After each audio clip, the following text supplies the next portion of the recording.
cheminots, la SNCF et ses problèmes sont évoqués par Patrick Fonte qui a téléphoné à la gare, je crois. Oui, souvent, oui. Lundi 6 décembre à 8h50 du matin, je téléphone à la SNCF, service des réservations, bureau numéro 12. Je dis tout ça pour vous montrer que je n'invente rien. Non, s'il y a diffamation, après. Non. Bureau numéro 12 pour demander une modification de billet. Réponse de la charmante dame assise au bout du fil, je cite. Ah, ça fait chier.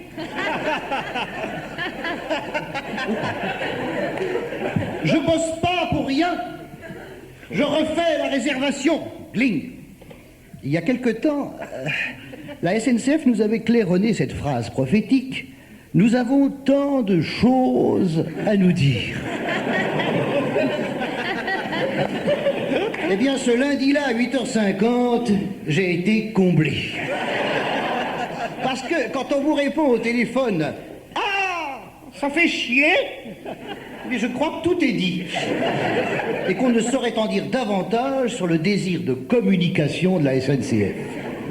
Bien sûr, vous allez me dire, « Oh, mais enfin, bon, c'est un cas isolé. » Oui.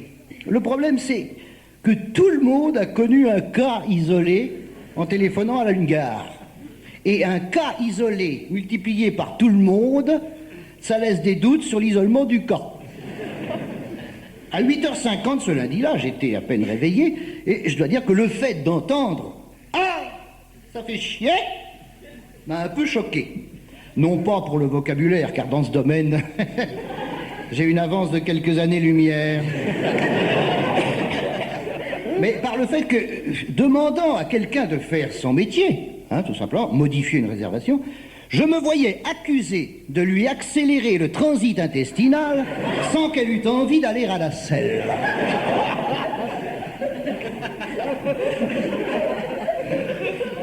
Je vais laisser le temps de traduire. Des problèmes de train, en quelque sorte. C'était Laurent Ruquier. C'est un peu... Vous pouvez l'applaudir. Oh, c'est pas obligé, non. Vous pouvez l'applaudir, je le mérite. C'est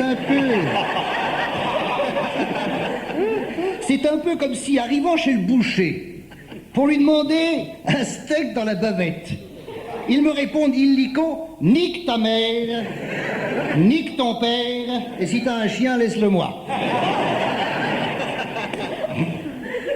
J'ai donc été choqué, attention, j'ai été choqué au premier abord, mais dans la vie, il faut réfléchir, et constatant que cette dame avait refait la réservation selon mes voeux, elle l'a refait impeccablement, dans la seconde qui suit, elle l'a fait.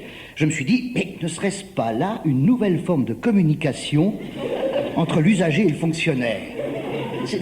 Foin de l'hypocrisie, fille de la politesse feinte.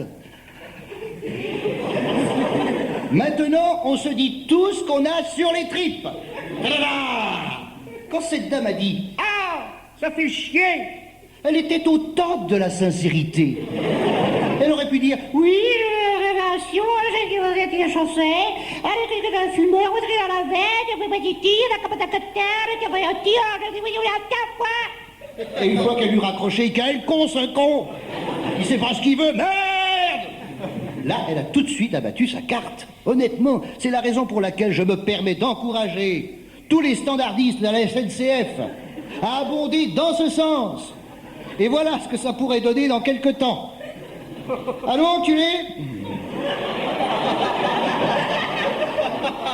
Hey, dis-moi, enculé,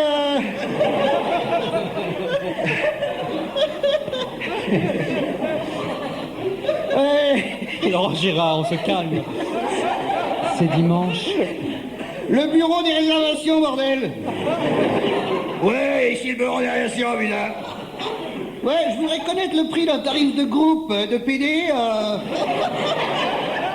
pour 20 PD sur un aller-retour Paris-Brest. Si toutefois t'as rien d'autre à glander.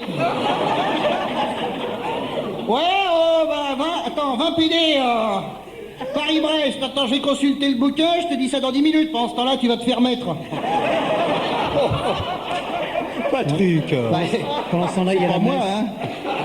L'inconvénient, c'est la grossièreté. L'avantage, c'est que ça nous laisse le temps de le faire.